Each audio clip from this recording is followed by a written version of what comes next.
সবাই তোমরা কেমন আছো? আমি গল্প দিদু।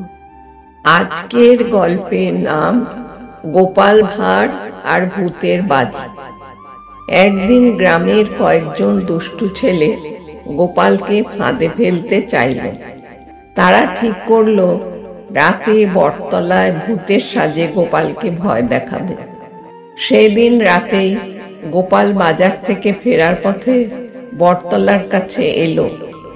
হঠাৎ সাদা কাপড়ে মোড়া কয়েকটা ভূত লাফিয়ে সামনে এসে দাঁড়ালো।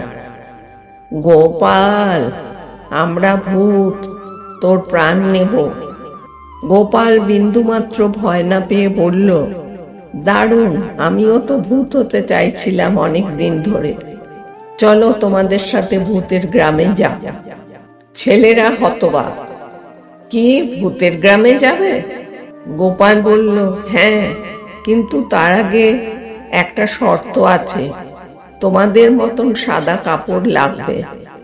আমি এখনই আমার ঘর থেকে পুরনো সাদা কাপড় নিয়ে আসছি। এই বলে গোপাল হাত নেড়ে গ্রামের লোকদের ডাকল, এই যে সবাই, এখানে ভূত আছে। ভয় পেয়ে দুষ্টু ছেলেরা দৌড়ে পালালো। গোপাল হেসে বলল, ভূত শুধু গল্পে ভালো, বাস্তবে দেখলে দৌড়াতে হয়। এই গল্পের শিক্ষা, সত্যি সাহস হলো ঠান্ডা মাথায় বুদ্ধি খাটানো, ভয় পেলেই হেরে যাওয়া।